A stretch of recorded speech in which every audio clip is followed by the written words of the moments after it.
네, 통일교 의혹에 연루된 전재수 장관이 지금 인천공항에서 이야기를 하고 있습니다. 현장으로 바로 가보겠습니다. 국가적인 중대사와 관련된 말씀을 한 말씀 먼저 드리도록 하겠습니다. 이번에 그 유엔 총회에서 2028년도 유엔 해양총회 개최지로 대한민국이 선정이 됐습니다. 뉴욕 방문의 성과고요.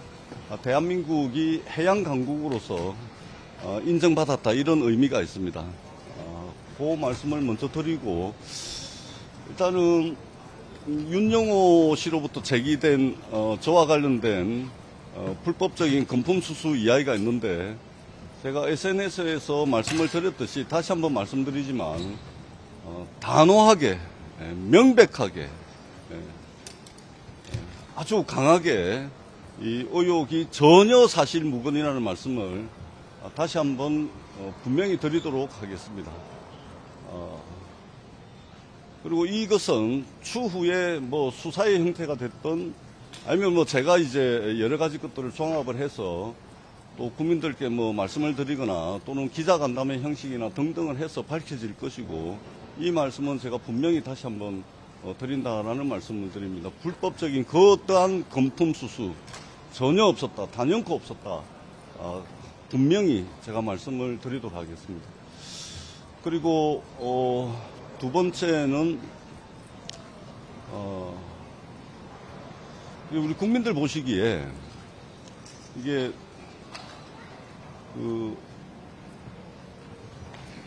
이게 말도 안 되는 어떤 허위 사실, 뭐 이런 것 때문에 해양수산부가 흔들린다거나 또는 정부가 흔들리는 일은 있어서는 안 될 겁니다.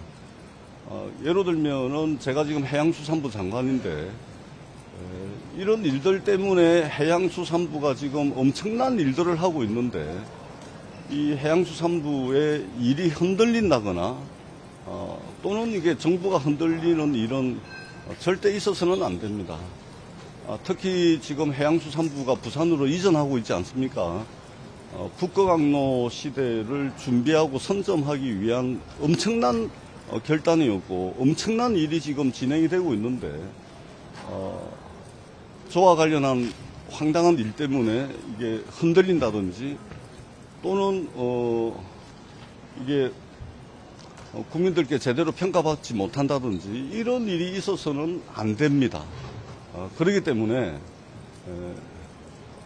저와 관련된 황당하지만 전혀 근거 없는 논란이긴 하지만 이 해양수산부가 또는 이재명 정부가 흔들려서는 아니 되기 때문에 제가 당당하게 그리고 확실하게 이 사실이 얼마나 허위 사실이고 얼마나 황당한 이야기였는지를 확실하게 밝히는 데 있어서 해양수산부 장관의 직을 내려놓고 당당하게 응하는 것이 공직자로서의 처신이 아닌가, 그렇게 생각을 합니다. 그래서 해양수산부가 흔들림 없이 해양수도를 만들고 해양수도권을 만드는 데 매진할 수 있도록, 그리고 저의 이 허위사실에 근거한 뭐 이런 것들이긴 하지만 흔들림 없이 해수부가 일을 할 수 있도록 제가 해양수산부 장관직을 내려놓는 것이 온당하지 않을까, 이렇게 생각을 합니다. 당당하게 제가 이 문제를 밝히고 명명백백하게 밝히고 다시 부산을 해양수도로, 부산, 울산, 경남을 해양수도권으로, 그래서 서울, 경기도와 서울 수도권과 대등하게 경쟁할 수 있는 한반도 남단의 새로운 성장 엔진과 성장 거점을 만드는 그 일에 저도 힘을 보태고, 지난 몇 개월 동안 저는 가장 강력한 해양수산부의 지지자가 됐습니다. 이렇게 두 번째 말씀을 드리도록 하겠습니다. 그 다음에 여러 언론사를 통해서 이제 한두 건씩 이렇게 이제 기사들이 나오고 있던데, 제가 뉴욕에 가 있으면서 정보를 다 취합을 하지 못했습니다. 그래서 다 한번 전체적으로 취합을 해서 다시 한번 우리 기자분들 뵐 수 있지 않을까 그렇게 생각을 합니다. 예, 제가 드릴 말씀은 요 정도 다 드린 걸로 하고 뭐 별도로 아마 질문도 있으실 텐데 요 정도로 제가 좀 말씀을 드리고 이제 한국에 돌아왔으니까 전반적인 상황들 제가 좀 점검을 해서 다시 한번 종합적으로 말씀드릴 수 있는 기회를 가급적 가져보도록 그렇게 하겠습니다. 다시 한번 말씀드리지만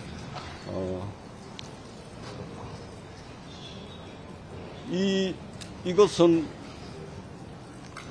명백한 허위 사실이고 반드시 밝히겠다. 그러고 난 뒤에 우리 해양수도 만들고 해양수도권 만드는데 또 힘이 될 수 있도록 제가 뭐 어떤 방법이 있을지는 모르겠지만 최선의 노력을 다하겠다라는 말씀을 다시 한번 드리도록 하겠습니다.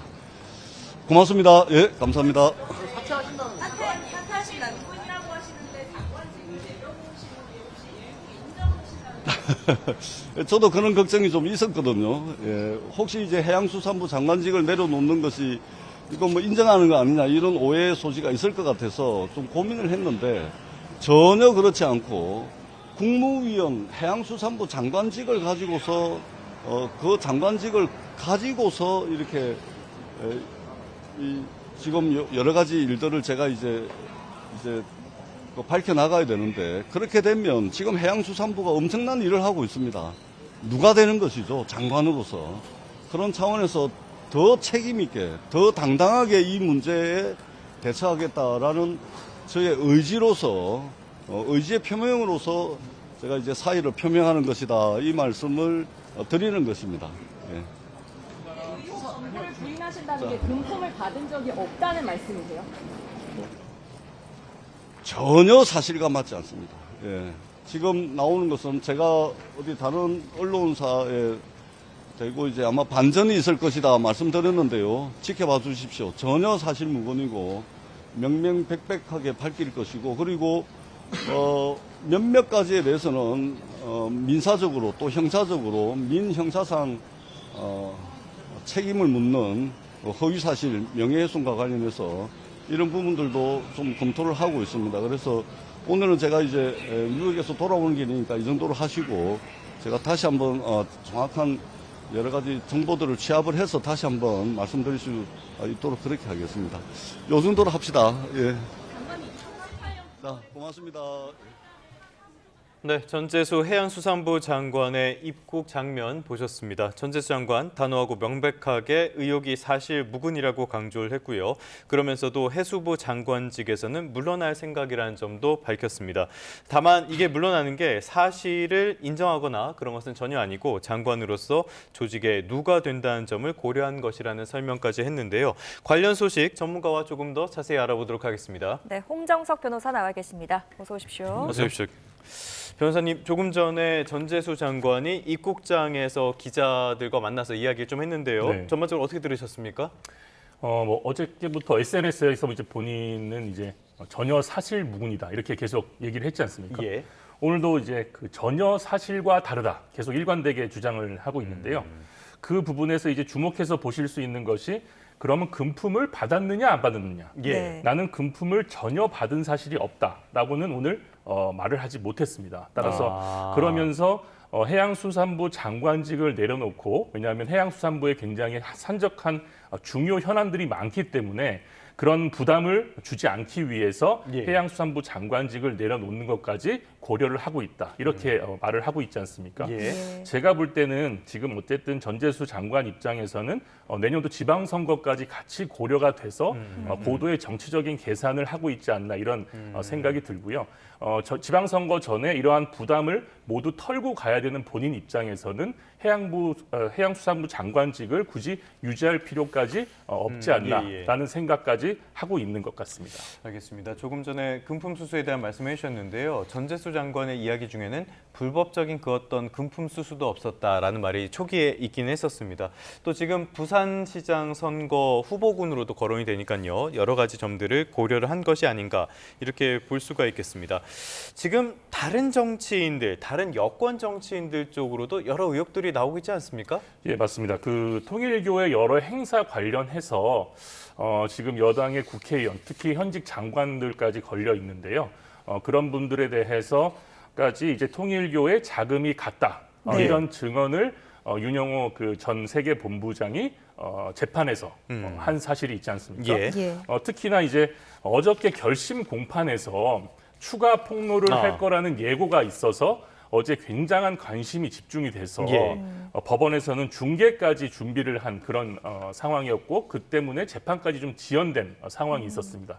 그런데 이렇게 많은 기대에도 불구하고 정작 본인은 최후 진술에서 이러한 구체적인 실명은 언급하지를 않았습니다. 아, 예. 여기에 또 주목해서 볼 수 있는 것이 본인은 이제 결심 공판 전에는 법원에 본인의 억울함을 호소하기 위해서 이런 약간의 수사의 부당성 네. 그리고 본인이 수사에 적극적으로 협조했다는 것을 최대한 호소하기 위해서 그 전에 재판에서는 여러 정치인들을 언급한 것으로 예. 보입니다. 그러면서 국민의힘에 대해서는 수사를 하고 기소까지 한 마당에 여당 의원들에 대해서는 이제 수사가 전혀 이루어지지 않았다. 이런 이슈까지 지금 나오지 않았습니까? 그렇죠. 따라서 파장이 매우 커지고 예. 여론이 집중되다 보니까 본인이 원래 의도한 것은 법원에 본인의 그 부당함을 억울함을 호소하기 위한 그 차원이었는데 너무 반응이 크고 그리고 네네네. 본인에게 부정적인 영향까지 미칠 수 있다고 판단을 해서 어제 결심 공판에서는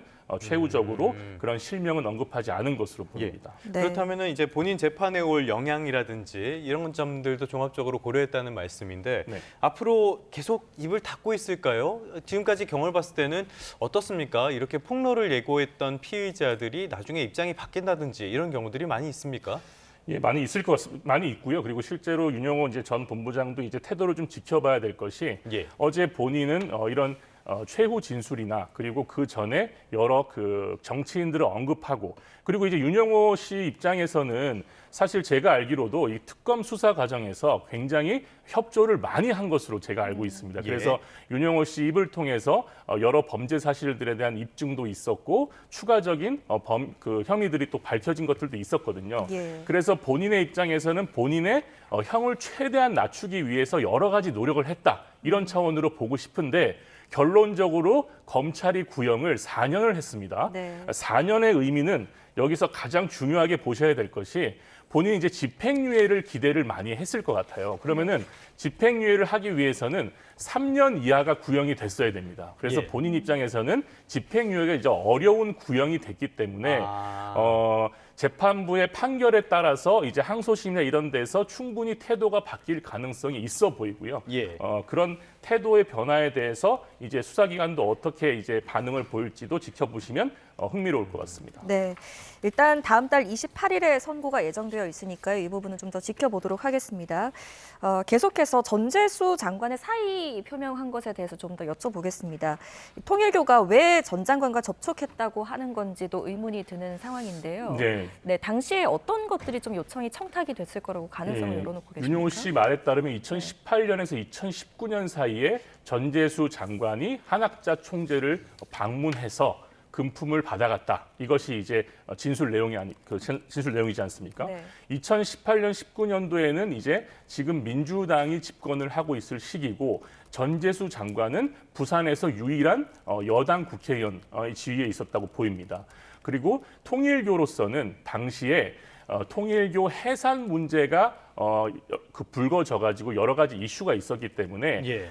이 부분에 대해서 한일 간의 해저 터널을 구축하는 것이 가장 큰 현안 사업이었던 것으로 보입니다. 따라서 예. 이 해저 터널을 해결하기 위한 수단으로 여러 정치인들과의 접촉을 늘려갔을 것이고 거기에 중요한 인물로 전재수 당시 의원을 지목을 해서 이런 그 금품을 제공한 것이 아닌가 예, 예. 이렇게 보시는 것이 좋을 것 같습니다.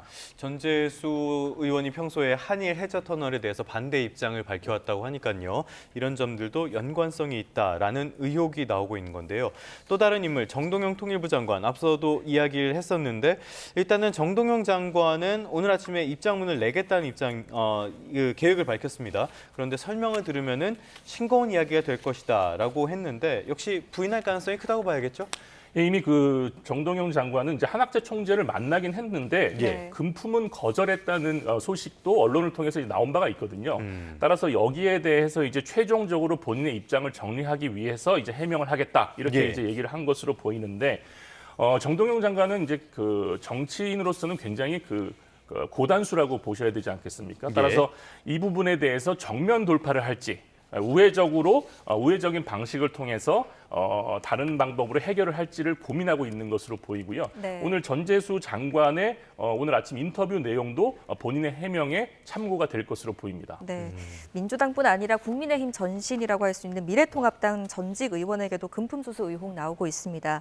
통일교 측과 나경원 국민의힘 의원이 나눈 통화 녹취도 공개가 된 상태고요. 이게 야당으로까지 일파만파 퍼지겠네요.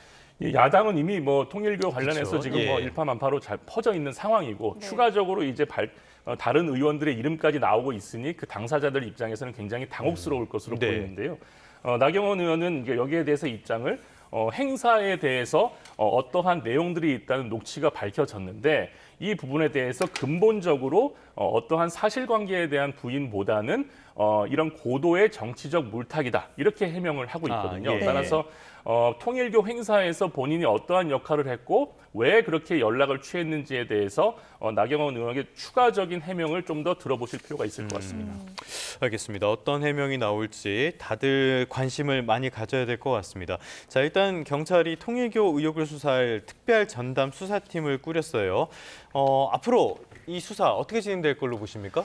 지금 이재명 대통령까지 나서서 성역 없는 수사를 강조하지 않았습니까? 그러면 수사기관 입장에서 일단은 정치적 부담은 덜었다. 그렇게 되면은 예. 여러 가지 고려 사항 없이 직진으로 이제 수사를 진행할 것으로 보입니다. 그렇게 되면은 경찰 입장에서는 이제 대통령의 이런 입장도 있기 때문에 수사 동력을 굉장히 강하게 받기 때문에 이미 예. 전담부도 지금 중대수사과로 이제 전담을 해가지고 수사를 시작한 것으로 착수한 것으로 보이고요. 이렇게 되면 굉장히 수사가 신속하고 철저하게 진행될 것으로 보입니다. 그리고 말씀하신 부분들과 지금까지 나온 그런 이름 이외에도 예. 정치권의 이제 전방위적인 수사가 이루어질 가능성이 높아서 예. 이런 관련 범죄들에 대한 여러 가지 의혹들이 추가적으로 나올 가능성도 있어 보입니다. 자, 그런데 여기서 하나 살펴봐야 될 게요. 특검이 이 사건을 인지하고도 수사하지 않았다는 점. 이 부분도 굉장히 큰 논란이 되고 있습니다. 그리고 나서 뒤늦게 이 사건을 이첩을 했기 때문에 공소시효 문제가 생길 수도 있다라는 평가가 나와요. 이거는 어떤 이야기입니까? 정치자금법 위반은 공소시효가 이제 7년입니다. 예. 그러면 아까 말씀드린 것처럼 이제 한학재 총재를 만나서 금품을 줬다는 시기가 2018년으로 약간 특정이 된다면은 정치자금법 위반의 공소시효가 만료될 위험성이 있기 때문에 지금 이런 얘기들이 나오는 것이거든요. 네. 그렇지만 이제 특검에서 해명한 바로는 특검 내부적으로는 이 사안에 대해서 뇌물죄로 충분히 의율할 수 있다고 판단을 했다고 얘기했습니다. 그렇다면 뇌물죄에 대해서는 공소시효가 1억 미만인 경우에는 이제 10년, 1억 이상인 경우에는 15년까지도 늘어날 수 있습니다.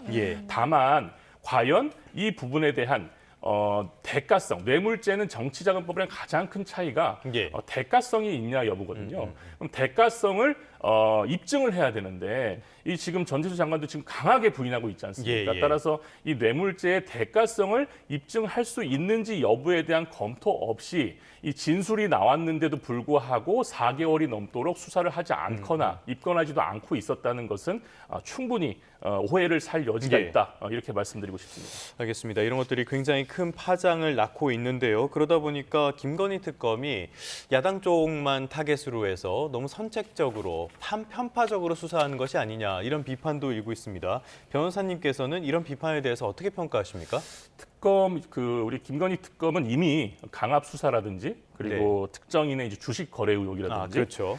증거 분실 논란 지금 굉장히 여러 가지 논란에 쌓여 있지 않습니까? 따라서 좀 더 신중하게 이런 오해를 살 만한 여지들에 대해서는 철저하게 배제를 하고 갔어야 되지 않나 이런 생각이 들고 제가 예전에 최순실 특검의 부대변인으로 있을 때 보면은 그랬죠. 특검의 수사보다도 수사의 공정성에 대한 국민적인 그런 관심사나 기대가 굉장히 큰 부분이 특검이거든요. 그렇다면은 이런 수사의 불공정성 얘기가 나오는 부분들은 철저히 차단을 했어야 함에도 불구하고 이렇게 윤영호 씨가 진술을 했는데 일부 진술만 받아들여서 수사에 착수하고 일부 진술은 본인들의 판단만으로 수사 범위에 포함하지 않기 때문에 안 했다. 이 부분은 지금 해명을 하기에는 조금 늦지 않았나. 이런 내용들에 대해서 사실 윤영호 씨가 최초에 얘기했을 때 이런 얘기를 하면서 해명을 했으면 그 당시에 여러 가지 여론이나 이런 부분들을 충분히 헤쳐나갈 수 있을 것으로 보이지만 지금 상황에서는 이미 여러 가지 오해가 나온 상황에서 이런 추가적인 큰 오해를 또 불러일으켰기 때문에 이런 지금 김건희 그 특검의 수사 공정성에 대한 여러 가지 논란은 추가적으로 더 나올 여지가 있다. 이렇게 보입니다. 네.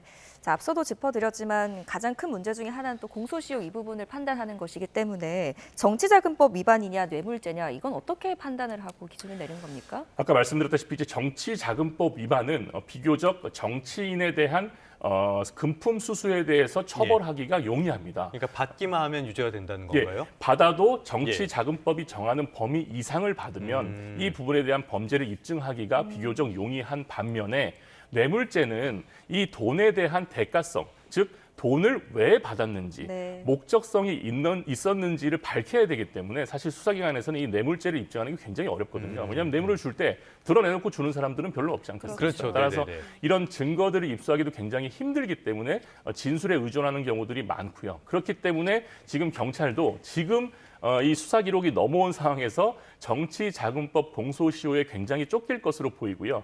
뇌물죄로 입증하기 위한 노력도 하겠지만 1차적으로는 정치자금법을 입증하기 위한 그 기간 동안에 수사의 모든 동력을 집중할 것으로 보입니다. 네. 알겠습니다. 여러 가지 논란들이 있는데 사실 뇌물죄 재판은 수사도 그렇고 재판도 그렇고 항상 오래 걸리거나 어려워하는 모습들을 저희가 많이 봐왔기 때문에 비슷한 말씀을 해주신 것 같습니다. 자, 대통령실에서도 앞서도 설명을 해주셨습니다만 이 대통령이 여야 지위 고하 관계없이 엄정히 수사하라라고 지시를 했습니다. 정면 돌파하겠다는 의지로 풀이되고 있어요. 예, 지금 이재명 대통령 입장에서는 이제 그 당시에 본인과 연관성이 큰 사안도 아니었던 것으로 판단을 한 것으로 보이고요. 그렇다면 지금 특검도 사실은 이번 정권에 들어서 이제 시작을 했지 않습니까?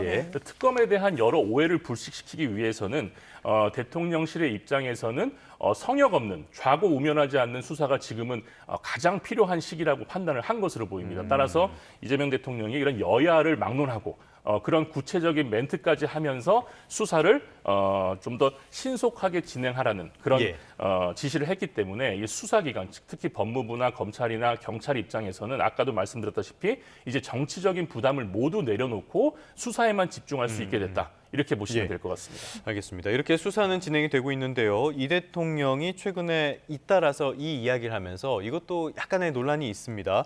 반사회적인 종교단체 해산 이 부분에 대해서 언급을 했는데 이거 실현 가능성은 어떻게 됩니까? 조원철 법제처장은 여기에 대해서 민법 38조에 근거해서 문체부가 통일교에 대해서 종교법인 해산 명령이 가능하다 이렇게 얘기를 한 바 있습니다. 그리고 일본에서도 아시겠지만 통일교가 문부과학성에서 종교법인 해산 명령을 받았거든요. 여기에 대해서 이제 소송까지 있었는데 일본 법원에서도 1심에서 해산 명령이 타당하다고 이제 판결을 한 바 있습니다. 그래서 일본 사례에 비교할 것은 아니지만 우리나라도 이제 종교법인 해산 명령까지는 가능하지 않나. 그리고 해산 명령은 가능하지만 이제 나오는 것이 종교법인이 해산되더라도 비법인으로 활동은 충분히 가능하다. 이것 때문에 실질적으로 해산이 불가능하다. 이런 얘기들이 나오고 있거든요. 그런데 지금 사안은 사실 기존의 사안들과 좀 많이 다른 것 같습니다. 왜냐하면 지금 계속적인 정치인들과의 결탁 그래서 정교 분리에 대한 헌법적인 가치가 훼손되는 활동들이 계속 속속 드러나고 있지 않습니까? 예. 따라서 기존에는 이런 종교 단체에 대한 해산 명령과 실질적인 해산이 어렵다는 인식이 지배적이었지만 지금 통일교의 상황을 봤을 때는 지금까지와는 달리 이런 통일교에 대한 종교 해산 그리고 실질적인 해산까지도 충분히 가능한 상황이 되지 않았나 저는 그렇게 보고 싶습니다. 알겠습니다. 근데 정교분리 원칙 이 측면에서도 해석이 약간씩 다르게 나오는 것 같습니다. 일각에서는 정치권이 종교에 개입을 하면 안 된다라는 측면으로 해석을 하기도 하거든요. 이 부분은 어떻게 봐야 됩니까? 정교 분리, 그러니까 정치와 종교가 분리돼야 되는 원칙이지 않습니까? 그래서 예. 뭐 누가 누구와 분리해야 된다, 주체가 누구가 돼야 된다는 것은 제가 볼 때는 중요하지 않는 것으로 보이고요. 예.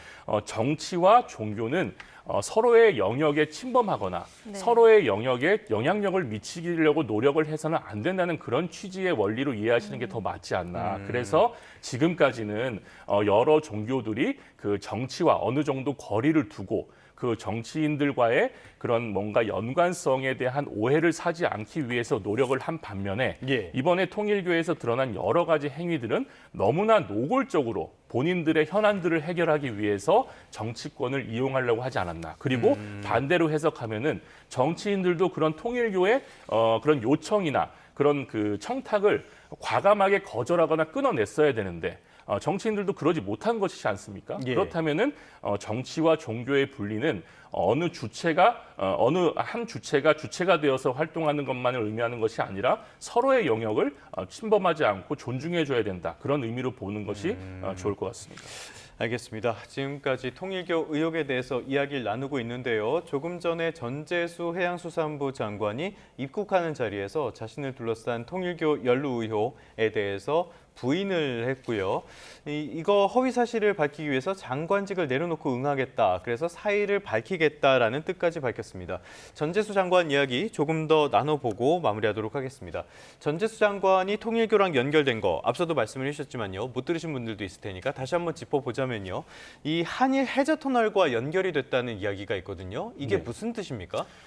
당시에 이제 통일교 입장에서는 그 일본과 한국을 연결하는 해저 터널을 만드는 것이 가장 중요한 현안이었습니다. 그런데 당시에 이제 민주당 정권에서 특히 전재수 의원이 이제 그 지역에서 유일한 민주당 의원이었는데 예. 전재수 의원이 그 해저 터널에 대한 반대 입장을 표명하고 있었습니다. 따라서 통일교 입장에서는 이런 반대하는 입장들을 누그러뜨릴 필요가 있었고 가장 중심에 선 전재수 의원을 포섭할 필요가 있다고 판단을 했겠죠. 따라서 당시에 2018년 19년도에 이제 한학재 총리가 전재수 장관을 만나서 지금 금품과 시계를 전달해 줬다는 것이 윤영호 씨의 주장으로 보이고 여기에 대한 반박에 대해서 지금 전재수 장관이 여러 가지 얘기들을 하고 있는데 본인이 좀 더 적극적으로 해명을 하겠다고 이렇게 예. 밝히고 있는 입장이니까 여기에 대해서는 좀 더 지켜보시는 것이 좋을 것 같습니다. 네, 경찰이 신속한 수사에 착수하겠다라고 입장을 밝혔는데 전재수 장관도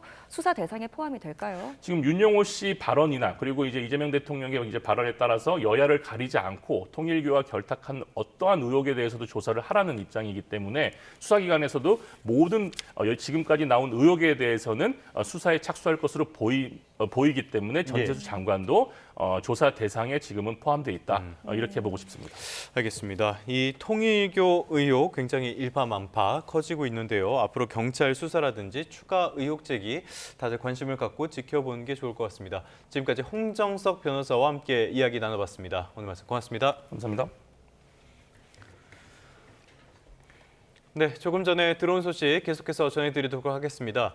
통일교로부터 금품을 수수했다는 의혹이 제기된 전재수 해양수산부 장관이 장관직을 내려놓기로 했습니다. 모든 의혹이 사실 무근이지만 정부와 해수부가 흔들리지 않도록 하기 위한 것이라며 당당하게 문제를 밝히겠다고 말했습니다.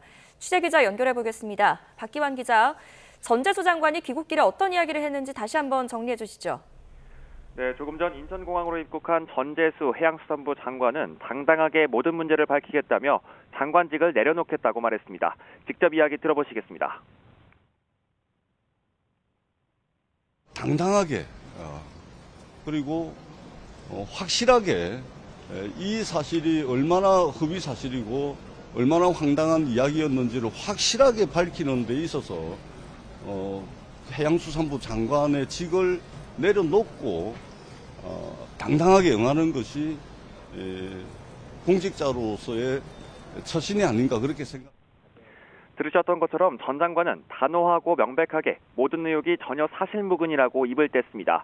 이어 수사의 형태가 됐든 기자 간담회가 됐든 여러 상황을 종합해 국민께 말씀드리겠다면서 금품 수수는 단연코 없었다고 거듭 강조했습니다. 또 현재 해양수산부가 부산 이전 등 엄청난 일을 진행하고 있다면서 이 같은 허위 사실로 인해 해양수산부가 흔들리거나 정부가 흔들려서는 안 된다고 목소리를 높였습니다. 그러면서 이번 의혹이 얼마나 황당한지 확실히 밝히는 데 있어서 장관직을 내려놓고 당당하게 응하겠다고 말했습니다. 또 몇 가지 의혹에 대해선 민형사상 책임을 묻는 허위사실 명예훼손 등 소송 등을 검토하겠다고 덧붙였습니다. 네, 구체적으로 전 장관이 받는 의혹 어떤 겁니까? 네, 전재수 장관은 통일교 금품 수수 의혹의 대상으로 거론되고 있습니다. 지난 8월 민중기 특검 수사 과정에서 윤영호 전 통일교 세계 본부장이 전 장관에게 현금 4천만 원과 명품 시계 2점을 건넸다고 진술한 것으로 알려지면서 논란이 일었습니다. 지난 2018년 문재인 정권 당시 초선 의원이었던 전 장관이 직접 통일교 본산인 선전궁에 방문했고 이때 금품을 받았다는 의혹입니다. 특히 당시 한학자 통일교 총재에게 전달된 통일교 내부 보고에도 전 장관이 통일교 현안에 협조하기로 했다는 취지의 내용이 담긴 것으로 전해지고 있습니다. 여기서 언급된 통일교 현안, 금품의 대가가 무엇인지는 구체적으로 확인되지 않았습니다. 다만 윤 전 본부장은 친문재인계 인사이자 부산에 지역구를 둔 전 장관에게 통일교의 수건과제인 한일 해저터널 건설을 청탁하려는 목적이었다고 진술한 것으로 알려졌습니다. 하지만 전 장관은 한일 해저터널에 대해서 과거 반대 입장을 밝혀왔습니다. 미국에서 유엔 해양총회 유치에 집중하던 사이 관련 의혹 제기가 쏟아진 만큼 앞으로 전 장관은 적극 해명에 나설 것으로 예상됩니다. 지금까지 사회부에서 YTN 박견입니다. 네, 다음 소식입니다. 한미가 정상회담 공동설명자료 이행을 위한 고위급 소통에 속도를 내고 있습니다. 미국을 찾은 외교 2차관은 한국의 우라늄 농축과 사용 후 핵연료 재처리를 조속히 실행할 것을 미국에 요구하겠다고 밝혔습니다. 워싱턴에서 신윤정 특파원입니다. 지난주 박윤주 외교부 1차관에 이어 미국을 찾은 김진아 2차관은 민간 우라늄 농축과 재처리 실행에 우선 속도를 내겠다고 밝혔습니다.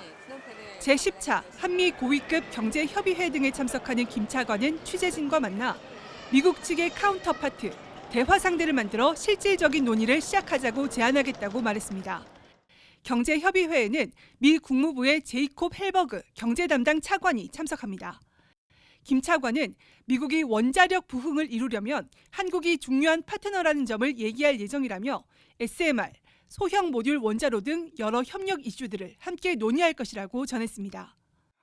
미국과의 실무 협의는 이번 달부터 실무적으로 진행이 되고 있고 가시적인 성과는 내년 전반기가 돼야 될 것 같습니다. 네. 다음 주에는 위성락 국가안보실장이 워싱턴 DC를 방문해 지난 10월 말 경주 한미 정상회담 후속 조치 이행에 더욱 박차를 가할 예정입니다. 위 실장은 마코 루비오 국무부 장관 겸 국가안보 보좌관 등을 만나 구체적인 성과 도출을 위한 트럼프 행정부의 협조를 당부할 계획입니다. 특히 미국이 승인한 한국의 핵 추진 잠수함 건조와 관련한 핵 연료 논의도 이어갈 것으로 보입니다. 현재 국가안보실에는 농축 우라늄과 핵 추진 잠수함, 국방비 예산 등 3가지 실무 TF가 구성돼 유관 부처와 함께 미국과 협의를 진행하고 있습니다. 이와 함께 내년 남북대화 재개를 본격적으로 추진하려는 우리 정부 구상에 맞춰 북한을 다시 대화 테이블로 나오게 할 방안 등 대북 정책 공조도 이뤄질 전망입니다. 트럼프 행정부가 최근 공개한 국가안보 전략에서 한반도 비핵화나 북한 문제를 전혀 거론하지 않은 만큼 한미 안보 수장이 북핵 문제에 관한 시각차를 조율할 수 있을지 주목됩니다. 워싱턴에서 YTN 신윤정입니다.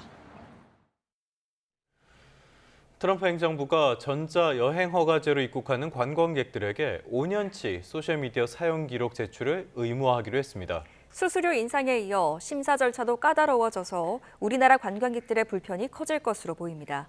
워싱턴 홍상희 특파원입니다. 미국이 비자 없이 90일 동안 방문이 가능한 전자여행 허가제 이스타 심사 강화를 예고했습니다. 미 세관 국경보호국은 앞으로 이스타를 신청할 때 5년 동안 SNS에서 활동한 기록을 의무적으로 제출해야 한다고 발표했습니다. 5년 동안 사용했던 전화번호와 10년치 이메일 주소, 가족의 신상 정보도 제출 대상입니다. 심지어 지문과 유전자, 홍채 등 생체 정보까지 요구할 수 있습니다. 지금까지는 이메일과 주소, 전화번호만 입력하면 됐지만 앞으로는 민감한 개인정보까지 제출해야 미국을 방문할 수 있게 되는 겁니다.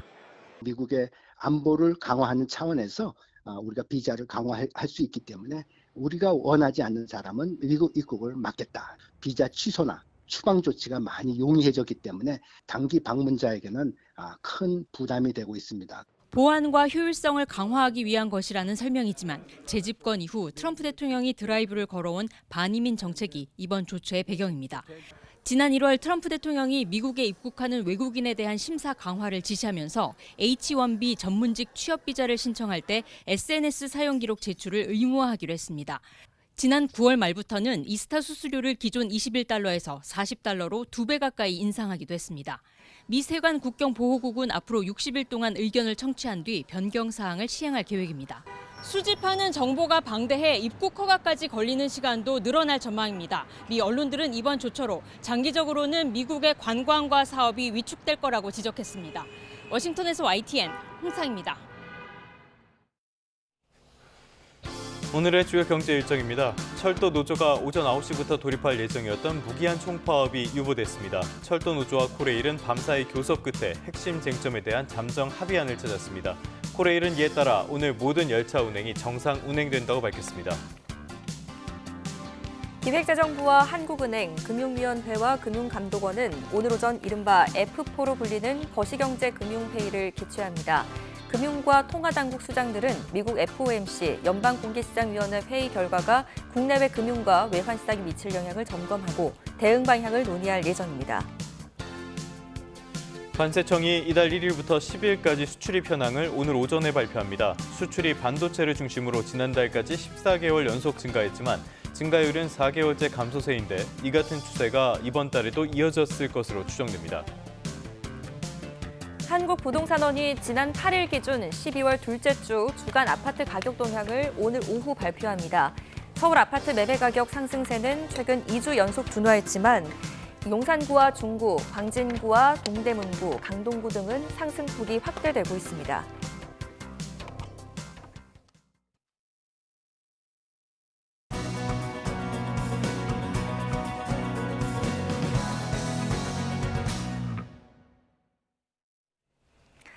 연준이 올해 마지막 FOMC에서 기준금리를 0.25%포인트 인하했습니다. 파월 의장은 기자회견에서 추가 금리 인하 여부에 대해 들어오는 데이터를 신중히 평가할 것이라고 말했는데요. 이정환 한양대학교 경제금융학부 교수와 함께 정리해 보겠습니다. 어서 오십시오. 네, 미국 중앙은행 연준이 3달 연속 금리를 낮췄습니다. 어떠한 배경에서 이런 결정을 내렸다고 보십니까? 사실 어제 혹은 전주부터 이번에 미국이 금리 내릴 거라는 의견들은 굉장히 많았습니다. 90% 이상 내릴 것이라고 생각을 하고 있었고요. 아무래도 이제 고용 지표 같은 것들이 부정적으로 나오다 보니까 이제 이번에는 금리를 한 번 더 내리지 않을까라고 생각을 한 것 같습니다. 근데 이제 사람들이 관심이 더 많았던 것은 이제 연준의 스탠스가 과연 어떻게 될 것인가. 그러니까 내년에 내가 사실 이번에 FOMC 회의가 올해 마지막 회의이기 때문에 그리고 이제 12월 그러니까 흔히 말해서 분기별로 미국이 어떠한 점도표라고 해서 연준 위원들이 경제 전망을 하는 이런 점도표 같은 것들 예측이 얼마인지를 보여주는 이런 표들이 나오게 되는데 네. 이런 것들이 나오면은 이제 미국의 경제 전망이 가능하고 향후 금리 정책이 예측이 가능하기 때문에 굉장히 관심이 많았다고 보시면 될 것 같고요. 그래서 지금 한 번 더 내려가서 지금 3.75% 수준까지 내려갔고 레인지는 이제 3.5% 3.75%라고 보통 이야기를 하고 있고요. 한국은 2.5%이기 때문에 1.25% 격차가 난다. 그리고 이제 좀 주목할 만한 것들은 미국이 단기채를 매입하겠다, 연준이 단기채를 매입하겠다라는 의견이었거든요. 사실 최근에 이제 단기채 시장이 금리가 좀 높았다라는 견해가 있고 이 시장 그리고 금리가 높았다는 얘기는 시장의 수요와 공급이 안 맞으면서 흔히 말 수급이 안 맞으면서 좀 펀더멘탈리 반영해야 되는 수준보다 좀 높다라는 그런 의견이었습니다. 이제 연준이 이러한 채권을 사겠다는 얘기는 수요가 늘어나게 된다는 이야기고 수요가 늘어나게 되면 가격이 올라가기 때문에 금리는 좀 떨어지고요. 실제 이제 연준이 발표하자마자 단기 금리 같은 것들이 좀 떨어지기 시작했는데 이렇게 시장에서 좀 채권을 사겠다라는 의견을 보이면서 일종의 양적 완화가 계속되는 것이 아니냐라는 의견도 좀 나왔다라고 보시면 될 것 같습니다. 양적 완화라는 것은 결국은 연준이 통화를 가지고 큰 틀에서는 시장에 있는 채권을 매입한다는 얘기인데 네. 채권 매입한다는 얘기는 돈을 푼다는 얘기죠. 큰 틀에서는 연준이 가진 돈을 푼다는 얘기이기 때문에 유동성 공급으로 일종의 해석을 할 수가 있고요. 그렇기 때문에 뭐 시장에서도 혹은 금리라든지 이런 것들이 단기 금리 특히 긍정적으로 반응했다라고 아마 보시면 될 것 같습니다. 네, 말씀하신 것처럼 한미 금리 차는 이로써 1.25%포인트 차이가 나게 됐습니다.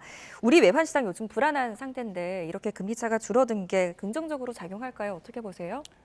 적어도 이제 금리가 줄어든 것은 뭐 부정적인 뉴스는 아니다라고 말씀드릴 수 있겠고요. 아무래도 그 기준금리 격차란 것이 흔히 말해서 우리나라 원화 그리고 외화 어떤 수급의 압력으로 작용할 수가 있거든요. 미국의 금리가 높으면 높을수록 달러에 대한 수요가 많아지게 되고요. 달러에 대한 수요가 많아지게 된다는 얘기는 원달러 환율이 올라간다는 이야기입니다. 다만 이번에 금리를 낮추고 미국은 금리를 낮추고 한국은 금리를 동결했기 때문에 이 미국이 한국보다 금리가 높은 이 상황에 어떤 격차가 좀 줄어들었다고 보시면 될 것 같고 이렇게 줄어들었다는 얘기는 어떤 거냐면 아무래도 달러 수요는 조금 줄 수 있는 여력이 되고 원화 수요는 유지될 수 있는 상황이 되기 때문에 원달러 상승, 원달러 환율 상승에 좀 긍정적인 영향 그리고 뭐 적어도 부정적이지 않는 영향을 끼칠 수 있다라고 보시면 될 것 같습니다. 특히나 최근에 한국은행의 외환시장, 그러니까 한국은행에서 외환시장에 대한 우려를 굉장히 깊게 이야기하고 있거든요. 아무래도 이제 원달러 환율이 너무 빠르게 올라가다 보니까 기업이라든지 물가 상승에 부담이 되고 있는데 다행히 이번 연준이 좀 금리를 낮추면서 이런 부담 같은 것들은 조금 줄어들 수 있는 이런 상황들이다.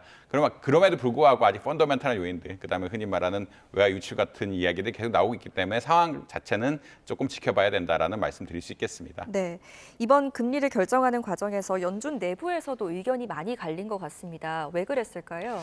이번에 9대3이 나왔다라고 이야기하고 있는데 3 중에 1명은 예측이 가능합니다. 그러니까 스티브 마이란이라고 보통 이야기를 많이 하는데 스티브 마이란 연준 이사는 아무래도 트럼프 대통령의 최측근이다 보니까 금리를 많이 내려야 된다. 그러니까 0.5%포인트를 내려야 된다라고 강력히 주장을 하고 있고 매번 그렇게 주장하기 때문에 한 표는 예상이 됐었다. 그러니까 금리를 더 내려야 된다는 사람이 한 명 있었고 나머지 2명은 금리를 동결해야 된다라는 그런 입장이었거든요. 네. 이렇게 갈린 것은 사실 한 표 자체는 워낙 예견된 일이기 때문에 스티브 마이런 연준 이사는 늘 그렇게 예상할 거다라고 예측이 되고 있기 때문에 큰 변수는 아니고 이 두 명이 반대 의견을 냈다. 결국은 기준금리를 내리면 안 된다. 물가 상승 압력 같은 것들이 있기 때문에 기준금리를 내리면 안 된다라는 의견을 냈다는 이야기고 이런 것은 사실 내년에 어떤 미국 연준의 방향에 좀 큰 영향을 미치지 않을까라고 생각을 하고 있습니다. 결국 이번에 중요한 것은 내년에 미국 기준금리 얼마 내려갈 것이라고 예측을 하는 건데 이번에 한 번 정도 내려갈 것이다. 0.25%포인트 내려갈 것이다라고 예측이 되고 있거든요. 네. 근데 이렇게 반대파 의견들이 목소리를 내기 시작하고 실제로 포결에서도 이제 반대 의견을 내기 시작하면은 불확실성이 굉장히 크다. 한 번 내리는 것이 과연 가능할 것이냐. 뭐 오르진 않겠지만 뭐 그대로 유지하는 방향으로 가지 않을까. 여러 가지 불확실성이 커졌다라는 이런 말씀은 아마 드릴 수 있을 것 같습니다. 그래서 의견이 갈라진다는 얘기는 흔히 말하는 통화 정책에 대한 불확실성이 커진다라고 해석이 아마 될 것 같고요. 스티브 마이런 이사는 워낙 이제 흔히 말해서 비둘기파, 미국의 어떤 트럼프 대통령과 친하기 때문에 예측된 부분이라 볼 수 있지만 2명의 반대표가 나온 것들은 내년에 어떤 통화 정책에 대해서 불확실성을 조금 키우는 이런 방향이라고 한번 보시면 될 것 같습니다. 네, 점도표를 보면 말씀하셨듯이 내년 금리는 한 번 정도로 예상했는데 시장은 실제로 어떻게 반응했습니까? 시장은 사실 이렇게 불확실성이 큰 때는 이게 심리적인 것들이 많이 섞여 있기 때문에 좀 불확실한 측면들이 많다라고 보시면 될 것 같고요. 흔히 말해 페드 와치라고 해서 시장의 어떤 정보들을 반영한 데는 내년에 한 번 더 내리지 않을까라는 의견들이 나오고 있다라고 보시면 될 것 같습니다. 그러한 견해로는 아마 아까 잠깐 말씀드린 것처럼 양적 완화를 시작했다. 양적 완화를 시작했다는 얘기는 미국의 이제 경제 상황이 생각만큼 좋지 않을 수도 있다라는 혹은 금리 같은 것들이 너무 지나치게 높아진 것이 아니냐라는 해석이 가능하기 때문에 조금 더 적극적으로 내릴 수 있는 것이 아니냐라는 이야기가 하나 나오고 있고요. 그다음에 이번에 좀 해석이 굉장히 엇갈립니다. 이게 매파적인 완화였는지 실제로 비둘기파적인 완화였는지 굉장히 해석이 엇갈리고 있는데 매파적 완화라고 한 분들은 이제 점도표 같은 것들이 유지가 금리가 조금밖에 안 내려갈 것 같다라는 생각이 하고 있고, 그다음에 GDP 성장률 예측치를 올렸거든요. 네. 1.8% 내년에 GDP 성장률 예측치를 1.8%에서 2.3%로 올리면서 경기가 좋다라고 얘기하니까 금리를 못 낮추는 거 아니야라는 그런 해석이 있는 반면에, 아무래도 연준이 지금 양적 완화를 하겠다라는 일종의 양적 완화를 하겠다라는 이야기를 하고 있고, 그다음에 이 전반적으로 데이터를 보고 또 결정을 하겠다는 이야기를 하고 있기 때문에 네. 사실 이제 조금 상황이 좋으면 금리 내릴 수도 있는 거 아니야라는 그런 의견들이 어떻게 보면은 해석이 굉장히 엇갈리고 있는 상황들이다라고 말씀드릴 수 있겠고, 사실 주식시장에서는 긍정적인 해석, 한 번 더 내리지 않을까, 지금 데이터를 보고 하겠다는 얘기는 경기가 안 좋으면 금리를 내릴 수도 있는 거 아니야라는 그런 해석, 그리고 양적 완화랑 같이 겹치면서 어떻게 보면 주가가 다우존스 주가 같은 것들이 500포인트 이상 올라가는, 그러니까 약간 1% 가량 올라가는 그런 긍정적인 반응을 보였다라고 한번 보시면 될 것 같습니다. 네. 그러면 실업률이나 또 GDP 성장률, 물가 전망은 어떻게 나왔나요? 아까 잠깐 말씀드렸는데 이게 GDP 성장률은 0.5%포인트 올리면서 굉장히 긍정적인 반응을 보였고요. 실업률은 4.4% 정도로 그대로 유지했고, 물가 성장률은 올해 여러 가지 물가 지표가 있는데 뭐 근원 소비자 물가 지수라고 해서 올해 3.0, 내년에 한 2.5 정도 예측을 함으로써 내년에 물가가 좀 안정되고, 2027년에는 뭐 예를 들어서 2.1%, 그러니까 연준이 타겟팅하는 레인지로 가지 않을까라는 일종의 뭐 보수적인 어떠한 예측들이 좀 나왔다. 다만 아까 말씀드린 것처럼 조금 높게 본 거는 GDP 성장률, 내내 경제가 그렇게 나쁘진 않을 것 같다라는 의견을 내므로써 이제 사실 시장이 어떻게 해석을 하느냐, 이런 것들에 대해서 좀 여지가 남아 있다라는 말씀은 드릴 수 있을 것 같습니다. 네, 이런 가운데 트럼프가 조만간 곧 차기 연준 의장 발표하겠다 이런 입장을 밝히기도 했습니다. 아무래도 본인과 좀 가까운, 마음이 잘 맞는 사람이 임명하겠죠. 아무래도 이제 그 트럼프 대통령의 의중을 잘 반영할 사람을 네. 연준 의장으로 앉히면 금리 정책에 좀 영향력을 행사할 수가 있기 때문에 그런 방향으로 가지 않을까라고 생각을 하고 있고요. 최근에 나온 뉴스는 이제 4명 정도로 후보를 압축했다. 아무래도 이게 경쟁이 또 있어야 보다 더 적극적으로 정책을 할 수 같은 것들이 있기 때문에 가장 유력한 분은 아무래도 케빈 해시 미국 국가경제위원 NEC라고 하는 위원장이라고 이야기할 수 있고, 이분은 아무래도 트럼프 대통령 옆에서 경제를 보좌하다 보니까, 그리고 트럼프 대통령이 예전에 한번 이야기를 했다 그러다 어떤 특정 발언 장소에서 뭐 미래에 잠재적으로 연준 의장이 될 수 있는 케빈 해시 위원장이라고 이렇게 이야기를 하면서 약간 띄워진 경향들이 있었기 때문에 좀 가장 유력하지 않을까라고 생각을 하고 있고, 아무래도 이렇게 유력하지 않을까라고 생각하는 근거는 그 트럼프 대통령의 측근이다. 그리고 트럼프 대통령의 발언이 있었다. 철학을 잘 이해하고 있고 금리 더 적극적으로 내리는. 흔히 말해서 이 금리 내려야 되냐 말하냐는 뭐 중립금리에 대한 보통 이야기를 하는데, 미국의 평균적인 금리가 얼마나 돼야 되느냐 이런 이야기를 하는데, 케빈 해시 이런 위원장 같은 경우에는 중립금리가 좀 생각보다 낮아야 되는 게 아니냐라는 의견들을 펼치고 있다고 이야기를 해서 좀 될 가능성은 높은 것 같다. 그럼에도 불구하고 트럼프 대통령이 계속 줄여가면서 후보를 고르고 있다는 말씀 드릴 수 있을 것 같습니다. 네, 알겠습니다. 자, 다음은 이슈를 넘어가서요. 쿠팡 이야기 좀 해보겠습니다. 고객 3,300만 명의 개인정보 유출 사실이 공개된 지 10하루 만에 쿠팡의 박대준 대표이사가 사임을 했습니다. 어떻게 보셨어요? 사실 일반적인 처리 프로세스는 아니죠. 한국 기업들이 처리를 한다 그러면 보통 이제 이래 사죄를 한과 동시에 보상안을 같이 내거든요. 그렇죠. 보상안을 같이 내고 이 보상안을 바탕으로 해서 어떻게 운영하겠다. 재발 방지책까지 3개가 한꺼번에 나오는 경향들이 있는데, 박대준 대표가 사과를 뭐 굉장히 세게 했느냐에 대해서 불확실하게 좀 해석을 하는 경향들이 있고, 그다음에 보상책을 안 내고 대표직을 사임했다는 것에 대해서 사람들이 좀 의구심을 갖는, 그러니까 이게 한국 기업적인 어떠한 접근법은 아닌 것 같다. 그리고 한국 소비자를 일반적으로 하는 어떤 기업들에 대한 대응책은 아닌 것 같다라는 의견이 나오고 있어가지고 왜 이렇게 했느냐. 결국은 사실 책임지는 기간까지 또 오래 걸렸거든요. 바로 뉴스가 나자 사임한 것도 아니고 보상책을 내고 사임한 것도 아니고, 이런 것들을 어떻게 해석해야 되느냐에 대해서 사람들이 조금 의문시하고 있다. 그러니까 일반적인 뭐 SK텔레콤이라든지 최근에 데이터 유출 사태 여러 번 있었는데, 이런 사태를 해결하는 양상들, 사죄를 하고 보상안을 내놓고 흔히 말하는 재발 방지안을 내놓고 이런 걸 패키지를 가면서 법적 대응을 하는 이런 방향하고는 좀 달리 어떻게 보면 대표가 그냥 사임을 함으로써 좀 유야무야되는 이런 양상들이 있고, 이게 쿠팡이 과연 어떻게 할 것이냐에 대해서 좀 관심이 많은 상황이다라는 말씀을 드릴 수 있을 것 같습니다. 네, 사임은 했지만 사태가 진정되기엔 역부족처럼 보입니다. 자, 새로 대표가 된 로저스라는 사람 어떤 인물입니까? 그래서 이제 로저스 이 새로 신임 대표 때문에 또 그런 이슈가 불거지거든요. 사실 미국 같은 경우에는 이게 법정 이슈고, 법정 이슈란 건 어떤 거냐면 징벌적 손해배상 때문에 법정으로 잘못 다투게 되면은 굉장히 큰 보상 금액이 나가게 됩니다. 그러니까 자발적 보상이 문제가 아니라 법정에서 굉장히 큰 보상 금액을 맞고, 그러니까 보상을 해야 되는 이런 상황들이 발생하라고 이게 현금으로 영업이 굉장히 안 좋거든요. 근데 이 새 신임 대표는 사실 그 기업 경영 전문 변호사라고 이야기합니다. 기업 경영 전문 변호사는 어떤 거냐면 이런 법률적인 관계에서 굉장히 잘하고 있기 때문에 아까 자체적인 자발적인 보상안을 만들 것이 아니라 법적인 대응만을 할 것이 아니냐라는 또 의혹들이 많이 들고 있다. 이게 이 전문 분야가 마케팅이라든지 홍보라는 이런 분들이라면 흔히 말해서 쿠팡이 이번 사태에 대해서 책임을 지고 어느 정도 보상을 하겠다. 보상을 하고 다음에 재발 방지안을 마련하겠다라는 그런 일정의 사과, 보상, 그리고 재발 방지라는 일반적인 프로세스로 갈 거라고 생각을 하는데 이분이 법률 자문이다 보니까 법률 쪽에서는 또 잘못한 걸 인정하게 되면 나중에 배상하기 커지는 이런 사태들이 발생할 수도 있거든요. 그렇기 때문에 과연 일반적인 그러니까 SK텔레콤이나 이런 기존 기업들과 달리 법적 대응만 할 것이 아니냐는 또 의견도 나오고 있다. 뭐 자체 대응 같은 것들이 좀 부족할 것이 아니냐. 그리고 자체 대응이 부족하면은 과연은 쿠팡을 쓰는 어떤 쿠팡 소비자들이 만족을 할 것이냐 이런 것들이 지속적으로 의견이 논의되고 있다라는 말씀 드릴 수 있을 것 같습니다. 네, 진짜 모습을 드러내야 할 사람이 나오지 않고 있기 때문에 책임을 회피한다는 비판이 나올 수밖에 없을 것 같습니다. 여기까지 듣겠습니다. 이정환 한양대학교 경제금융학부 교수와 함께했습니다. 잘 들었습니다.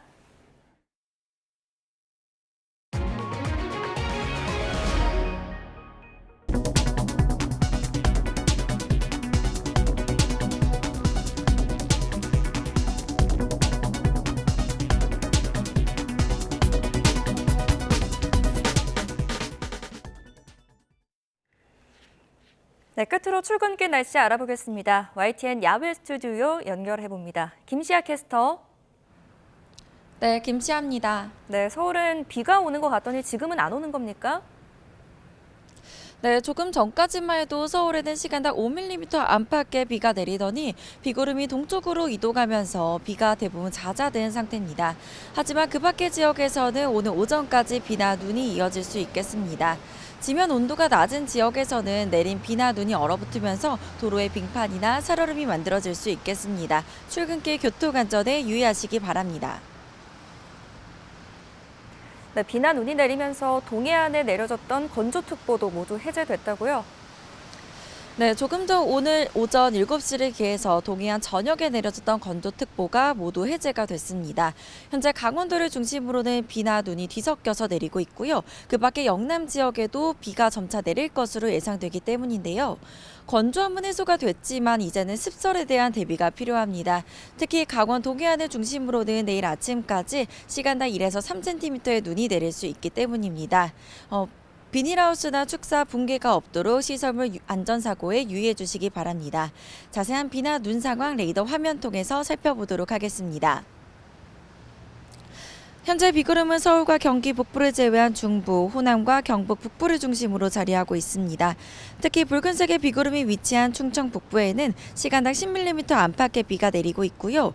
오늘 하루 이미 강원도 광덕상에만 8cm, 행치령에 4.9cm의 눈이 쌓인 가운데 강원 중북부 산간과 평창, 화천과 홍천에 대설특보까지 내려졌는데요. 내일까지 강원도 영동에 최고 10cm 이상, 강원 내륙과 경북 북동 산간에는 최고 5cm의 눈이 쌓이겠습니다. 대부분 지역의 비는 오늘 오전이면 그치겠지만 동해안을 중심으로는 내일 오전까지 비나 눈이 이어질 수 있겠습니다. 현재 기온은 서울 5.2도, 대구 4.5도로 어제 같은 시각보다 4도가량 높습니다.